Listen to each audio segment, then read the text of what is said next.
اهدنا الصراط المستقيم وسيد الأنبياء وعلى آله وأصحابه الأتقياء أما بعد فأعوذ بالله من الشيطان الرجيم بسم الله الرحمن الرحيم يا أيها الذين آمنوا اتقوا الله وآمنوا برسوله يؤتكم كفلين من رحمته ويجعل لكم نورا تمشون به ويغفر لكم والله غفور رحيم لئلا يعلم أهل الكتاب ألا يقدرون على شيء من فضل الله وأن الفضل بيد الله يؤتيه من يشاء والله ذو الفضل العظيم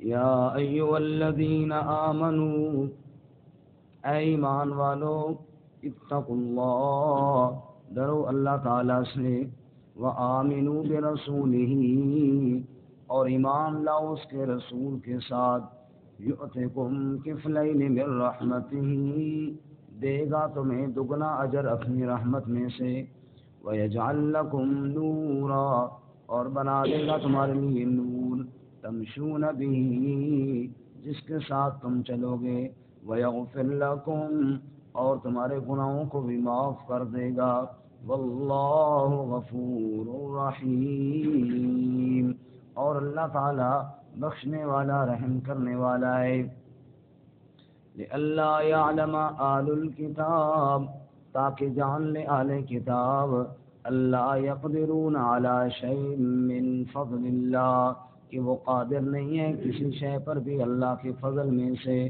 وَأَنَّ الْفَضْلَ بِيَدِ اللَّهِ اور بے شک فضل اللہ کے ہاتھ میں ہے يُؤْتِي مَن يَشَاءُ وہ دیتا ہے جس کو چاہتا ہے وَاللَّهُ ذُو الْفَضْلِ الْعَظِيمِ اور اللہ تعالیٰ بڑے فضل والا ہے سبحان ربک رب العزت عما یصفون وسلام علی المرسلین والحمد للہ رب العالمین اللہم صل علی محمد وعلی آل محمد كما صليت على إبراهيم وعلى آل إبراهيم إنك حميد مجيد اللهم بارك على محمد وعلى آل محمد كما باركت على إبراهيم وعلى آل إبراهيم إنك حميد مجيد معزز سامعین سورۃ الحدید کا آخری رکوع آیت نمبر 28 اور 29 آپ کے سامنے تلاوت کی ہیں اللہ رب العزت ان کے مطابق صحیح بیان کی توفیق عطا فرمائے اور ہمیں قرآن و سنت پر عمل کرنے کی توفیق عطا فرمائے اس سے قبل گزشتہ درس میں آپ حضرات نے سنا کہ اللہ رب العزت نے حضرت نوح علیہ السلام ابراہیم علیہ السلام اور حضرت سیدنا عیسیٰ علیہ السلام کا تذکرہ کیا اور بالخصوص عیسیٰ علیہ السلام کا ذکر کرتے ہوئے ارشاد فرمایا کہ عیسیٰ علیہ السلام کی اتباع کرنے والوں کے دلوں میں رأفت اور رحمت پیدا کی ان میں سے بعض نے رہبانیت کو اختیار کیا جو ہم نے ان پر لازم نہیں کیا تھا لیکن پھر اس میں کوتاہی کی انہوں نے اور اس کی رعایت نہ کر سکے کچھ ایمان لائے اور بعض نافرمان بھی ہوئے آج کے سبق میں اللہ رب العزت اہل کتاب کو بالخصوص یہ دعوت دیتے ہیں کہ آپ اللہ کے آخری نبی حضرت محمد صلی اللہ علیہ وسلم پر ایمان لاؤ اللہ تعالیٰ تمہیں دگنا اجر عطا فرمائیں گے آپ نے پہلے اگر عیسیٰ علیہ السلام پر یا موسیٰ علیہ السلام پر ایمان لایا اور ان کی شریعت پر عمل کرنے کی کوشش کی اور کرتے رہے تو اب اگر آخری نبی حضرت محمد صلی اللہ علیہ وسلم پر ایمان لا کے آپ کی اتباع کرو گے اللہ آپ کو دگنا اجر عطا فرمائے گا۔ تو کیوں اپنے آپ کو برباد کرتے ہو آخری نبی کا انکار کر کے اور اتنی اللہ کی رحمتوں اور فضل سے محروم ہوتے ہو؟ تو تمہیں چاہیے کہ آخری نبی صلی اللہ علیہ وسلم پر بھی ایمان لے آؤ۔ اور یہ تو آپ جانتے ہیں کہ مسلمان چاہے کتنا ہی گناہ گار کیوں نہ ہو، کیسے ہی کیوں نہ ہو، وہ اللہ کے پیغمبر عیسیٰ علیہ السلام کا نام جب بھی لے گا بڑے ادب سے لے گا۔ کوئی مسلمان آپ کو دنیا میں ایسا نہیں ملے گا جو نعوذ باللہ عیسیٰ علیہ السلام کو برا بلا کہہ رہا ہو یا ان کی بے ادبی کر رہا ہو، ایسا نہیں ملے گا۔ ایسے ہی کوئی مسلمان آپ کو ایسا بھی نہیں ملے گا جو موسیٰ علیہ السلام کی بے ادبی کر رہا ہو۔ موسیٰ علیہ السلام کا نام کسی اچھے طریقے سے نہ لے رہا ہو، چاہے کتنا ہی گناہ گار کیوں نہ ہو، جب بھی موسیٰ علیہ السلام کا نام لے گا تو بڑے ادب کے ساتھ لے گا۔ تو اللہ تعالیٰ فرماتے تمہیں کیا ہوا کہ تم آخری نبی صلی اللہ علیہ وسلم کا انکار کرتے ہو؟ ہم مسلمان تو وہ تو سب کو ماننے والے ہیں، تم بھی آخری نبی کا انکار مت کرو اور اس کے اوپر ایمان لاؤ اور اس کا ادب اور احترام اسی طرح کرو جیسے تم پہلے انبیاء کا احترام کیا کرتے تھے۔ باقی رہی یہ بات تمہارا یہ اعتراض کہ یہ نبی ہمارے خاندان میں سے بنی اسرائیل میں سے کیوں نہیں آیا، تو یہ اللہ کی مرضی ہے۔ تم اللہ کو پابند نہیں کر سکتے ہو کہ جناب سارے نبی پہلے ہمارے خاندان میں آتے رہے، یہ بھی انہی میں سے آئے۔ یہ اللہ تعالیٰ کا فضل ہے، اللہ جس کو چاہتا ہے عطا فرماتا ہے۔ تم اللہ تعالیٰ کی مرضی کے پابند ہو، اللہ تمہاری مرضیوں کا پابند نہیں ہے، لہذا تمہیں چاہیے کہ تم آخری نبی صلی اللہ علیہ وسلم پر بھی ایمان لاؤ۔ چنانچہ فرماتے ہیں یا ایھا الذین آمنوا، اے ایمان والو، اتقوا اللہ۔ اب یہ ساری باتیں مانی کب جاتی ہیں؟ جب دل میں اللہ کا خوف ہو۔ اس لیے فرمایا یا ایھا الذین آمنوا اتقوا اللہ، اے ایمان والو اللہ سے ڈرو۔ اللہ کا ڈر دل میں آئے گا تو پھر انسان عمل بھی درست کرے گا۔ ایک جگہ اللہ فرماتے ہیں یا ایھا الذین آمنوا اتقوا اللہ حق تقاتہ ولا تموتن الا وانتم مسلمون۔ اے ایمان والو اللہ سے ڈرو جیسا کہ اس سے ڈرنے کا حق ہے، جیسا کہ اس سے ڈرنے کا حق ہے۔ ڈرتے تو اور چیزوں سے بھی ہو، دنیا کے بادشاہوں سے بھی ڈرتے ہو اور دنیا کے اندر موجود چیزوں سے بھی ڈرتے ہو۔ فرمایا کہ اللہ سے یوں نہ ڈرو جیسے دنیا کی چیزوں سے ڈرتے ہو، اللہ سے یوں ڈرو جیسے اللہ سے ڈرنے کا حق ہے۔ یا اللہ وہ حق کون سا ہے؟ اللہ فرماتے ہیں وَلَا تَمُوتُنَّ إِلَّا وَأَنْتُمْ مُسْلِمُونَ۔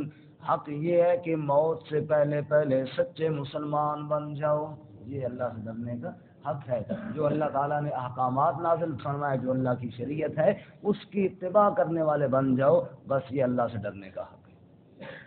اس لیے فرماتے ہیں یا ایھا الذین آمنوا اتقوا اللہ، اے ایمان والو اللہ تعالیٰ سے ڈرو، وآمنوا برسولہ، اور ایمان لاؤ اس کے رسول کے ساتھ، یعنی حضرت محمد الرسول اللہ صلی اللہ علیہ وسلم کے ساتھ۔ اب یہاں پہ ایک سوال پیدا ہوتا ہے کہ اے ایمان والو اللہ سے ڈرو اور ایمان لاؤ، ایمان والو ایمان لاؤ، ایمان والا جو ہو اس کو ایمان لانے کا کیا مطلب؟ تو مفسرین فرماتے ہیں کہ ایمان والے، پہلے ایمان والے سے مراد وہ لوگ ہیں جو ایمان لائے پہلے انبیاء کے ساتھ، جیسے میں نے پہلے عرض کیا۔ اے وہ لوگوں جو ایمان لائے ہو موسیٰ اور عیسیٰ علیہ السلام کے ساتھ، آمنوا بمحمد صلی اللہ علیہ وسلم، ایمان لاؤ اب محمد صلی اللہ علیہ وسلم کے ساتھ۔ اے ایمان والو جو پہلے انبیاء کے ساتھ ایمان لائے ہو، اللہ کے آخری نبی کے ساتھ بھی ایمان لاؤ۔ تو پھر کیا ہوگا؟ یؤتکم کفلین من رحمتہ، وہ دے گا تمہیں 2 گنا اجر اپنی رحمت میں سے۔ اللہ کے ہاں کمی تو کوئی نہیں، اللہ تمہیں 2 گنا اجر عطا فرمائیں گے۔ رسول اللہ صلی اللہ علیہ وسلم نے ارشاد فرمایا اللہ اس کو بھی 2 گنا اجر دیں گے جو پہلے نبیوں کے ساتھ ایمان لایا پھر میرے ساتھ بھی ایمان لایا، اسی طرح اللہ اس غلام کو بھی 2 گنا اجر عطا فرمائیں گے جو اللہ کا حق بھی ادا کرتا ہے اور اپنے مالک کی خدمت بھی کر رہا ہے، ڈیوٹی بھی پوری کر رہا ہے۔ اس سے معلوم ہوا جو انسان ملازم طبقہ ہے، ڈیوٹیاں کرنے والے ہیں، وہ ڈیوٹی کے دوران نماز نہ چھوڑے، اللہ کا حکم جب آئے اس میں کوتاہی نہ کرے، وہ اللہ تعالیٰ کا حکم بھی پورا کرنے، لیکن اس کا مطلب یہ بھی نہیں ہے کہ اپنی ڈیوٹی چھوڑ دے، ڈیوٹی بھی اپنی پوری کرے تو 2 گنا اجر اللہ ان کو عطا فرمائے، 2 گنا اجر عطا فرمائے۔ ہمارے یہاں ادھر ایک جماعت آئی تھی، مجھے ان کا نام تو بھول گیا، کئی دفعہ آتے رہے، ابھی آج کل نہیں آ رہے، قاضی صاحب ان کو بھی کہتے تھے، وہ جو جماعت والے شخص وہ سنا رہے تھے اپنے دفتر کا واقعہ. کہنے لگے کہ ہمارے آفس میں کوئی ہمارے صاحب آئے ہوئے تھے اور انہوں نے سب کی خوب کلاس لی ہے, کسی بات پہ ناراض تھے یا جو بھی تھا, تو سب کو بٹھایا, خوب جناب وہ ڈانٹ ڈپٹ شروع ہونے والی تھی, کچھ دو چار باتیں شروع کی, اتنے میں اذان ہو گئی. میں نے ساتھ والے سے کہا نماز کی بھی نہ جائیں. کہا صاحب پہلے غصے میں ہے. میں نے کہا اللہ کا حکم آگے, اب جاتے ہیں دیکھا جائے گا, غصے میں تو پہلے ہی ہے, تھوڑا اور ہو جائے گا. کہتے میں چپ کر کے اٹھ گیا اور انہوں نے مجھے روکا نہیں. میں جا کے ساتھ ہی مسجد تھی, بس فوراً وضو کیا, نماز پڑھ کے جلدی جلدی آ بھی گیا بھی, زیادہ غصے نہ ہو. اب میرے اتنے جب اتنی دیر میں وہاں گیا تھا, پچھلوں کی خوب اس نے کلاس لی, خوب ان کو سنائی. اتنے میں جب میں نماز پڑھ کے آیا تو مجھے کہنے لگے آپ کہاں گئے تھے؟ میں نے کہا نماز. آ جائیں. مجھے بٹھا لیا اپنے پاس اور پھر سب کی بےزتی کی. دیکھو انہوں نے یہ کیا, حالانکہ میں بھی انہیں میں شامل تھا. تو کہتے مجھے اپنے پاس بٹھا لیا, ان کی خوب بےزتی کی, اور جیسے کہ میں باہر سے ابھی بڑا بزرگ بن گیا ہوں, مجھے ساتھ بٹھا کے خوب ان کو سنائی. اور پھر بعد میں نے کہا دیکھا نماز کی برکت ہے, میں نے نماز بھی پڑھ لی, میری بےزتی بھی کوئی نہیں ہوئی, اور صاحب الٹا مجھے ساتھ بٹھا کے تمہاری بےزتی کر رہا تھا. تو اللہ تعالیٰ کا حکم جب آ جائے تو پھر بندہ اس کی طرف دھیان کرے تو اللہ دنیا کے اندر بھی عزت عطا فرماتے ہیں, آخرت میں بھی عزت عطا فرماتے ہیں. اللہ فرماتے ہیں یؤتکم کفلین من رحمتہ, دو کام کرنے ہیں, اپنی جو ڈیوٹی ہے اس میں بھی کوتاہی نہیں کرنی, اور اللہ تعالیٰ کا حکم بھی پورا کریں, اللہ دگنا اجر عطا فرمائیں گے. تو ایمان لاؤ تو پھر کیا ہوگا؟ فرمایا وَيَجْعَلْ لَكُمْ نُورًا تَمْشُونَ بِهِ, اللہ تمہارے لیے نور بنا دے گا جس کے ساتھ تم چلو گے. کیا مطلب ہے؟ دو مطلب ہے. ایک تو یہ جو اسی صورت میں پہلے گزر چکا ہے, دوسرے رکوع میں ہم پڑھ چکے ہیں کہ اہل ایمان جب جنت کی طرف جا رہے ہیں, نورہم یسعی بین ایدیہم وبایمانہم, وہ نور چمک رہا ہوگا ان کے آگے آگے بھی اور دائیں جانب بھی, اور وہ نور کی روشنی میں چلتے ہوئے جنت کے دروازے تک پہنچ جائیں گے. ایمان والو ایمان لاؤ, تم جب مرو گے نا اللہ کے ہاں جاؤ گے تو اللہ تعالیٰ دن قیامت کے یہ نور ایمان, یہ ایمان کی نور اور چمک تمہارے آگے آگے چلائے گا جو تمہیں سیدھا جنت تک پہنچا دے گا. دوسرا مطلب کہ نوراً تمشون بہ, ایسا نور بنائے گا تم دنیا میں بھی اس کی روشنی میں چلتے رہو گے. بندہ جا رہا ہے, دفتر میں جا رہا ہے, اب اللہ کا کیا حکم ہے, راستے کے اندر جو بھی خیال آئے گا بد نظری نہیں کرے گا, گناہوں سے اپنے آپ کو بچائے گا. مال پیسہ لینے کا وقت آیا ہے, اب یہ حلال ہے یا حرام ہے, کون سا لوں؟ نور, ایسا نور ہوگا جس کی روشنی میں وہ چلتا ہوا جا رہا ہوگا, حرام کاری سے بھی اپنے آپ کو بچاتا ہوا, حرام خوری سے بھی اپنے آپ کو بچاتا ہوا, نور ایمان کی روشنی میں یوں چلتا ہوا جائے گا, دنیا دیکھے گی محمد عربی کا غلام جا رہا ہے. اس کا ہر عمل بھی شریعت کے مطابق ہوگا, وہ شریعت کا نور اس کے پاس ہوگا اور وہ اس کی روشنی میں چلے گا. ہر قدم سنبھل کے اٹھائے گا کہ میرے اللہ کا یہاں پہ کیا حکم ہے, اور اللہ کے نبی صلی اللہ علیہ وسلم نے یہاں پہ کیا ارشاد فرمایا ہے. حال کے امر کو پہچاننا کہ اس وقت میرے اوپر اللہ کا کیا حکم ہے, بس یہ نور ہے. اس نور کی روشنی میں تم چلو گے جب تم سچے مومن بن جاؤ گے. اللہ ہمیں یہ نور ایمان نصیب فرمائے. اتقوا بفراست المؤمن فإنه ينظر بنور اللہ. اللہ کے نبی نے فرمایا مومن کی فراست اور سمجھداری سے بچو, کیونکہ مومن اللہ کی نور کے ساتھ دیکھتا ہے, اللہ کی رہنمائی کے ساتھ گویا کہ دیکھتے ہیں, اللہ اس کی مدد فرماتے ہیں. تو یہاں پہ اس کا بیان ہے. فرمایا یجعل لکم نورا تمشون بہ, جب تم ایمان قبول کرو گے اللہ تمہارے لیے نور بنا دیں گے, اس نور ایمان کی روشنی میں تم چلو گے. ویغفر لکم, اور اللہ تمہارے گناہوں کو بھی معاف فرما دیں گے. جب آدمی ایمان قبول کرتا ہے نا, اگر پہلے سے ایماندار نہ ہو تو ایمان قبول کرتا ہے, اس کے پچھلے سارے گناہ معاف ہو جاتے ہیں. اللہ کے نبی نے فرمایا ان الاسلام یہدم ما کان قبلہ, اسلام پچھلے سارے گناہوں کو معاف فرما دیتا ہے.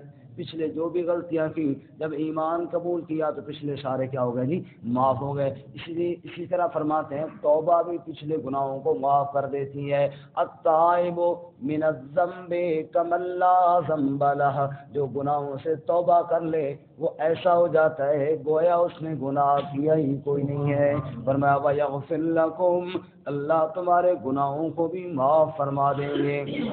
واللہ غفور الرحیم، اور اللہ تعالیٰ بخشنے والے رحم کرنے والے ہیں۔ ایک جگہ اللہ فرماتے ہیں 25ویں پارے میں ما اصابکم من مصیبت فبما کسبت ایدیکم ویعفو عن کثیر، اے لوگو جو تمہیں گناہ جو تم کرتے ہو نا، اللہ تعالیٰ اکثر تو تمہارے ایمان کی برکت سے یوں ہی معاف فرما دیتے ہیں، ویعفو عن کثیر، اکثر تو اللہ یوں ہی معاف فرما دیتے ہیں بغیر توبہ کی، اپنی رحمت سے ہی معاف فرما دیتے ہیں۔ اور کبھی تم توبہ بھی نہیں کرتے ہو، پھر اللہ کیا کرتے ہیں، میرا بندہ گناہ تو کر رہا ہے، اس کے گناہ زیادہ ہو رہے ہیں، توبہ بھی نہیں کر رہا، اللہ فرماتے ہیں ما اصابکم من مصیبت فبما کسبت ایدیکم، پھر اللہ اپنے بندے کو کسی دنیا کی مصیبت میں ڈال دیتے ہیں، وہ مصیبت کے اندر صبر کرتا ہے تو اللہ اس کی وجہ سے گناہوں کو معاف کر دیتے ہیں۔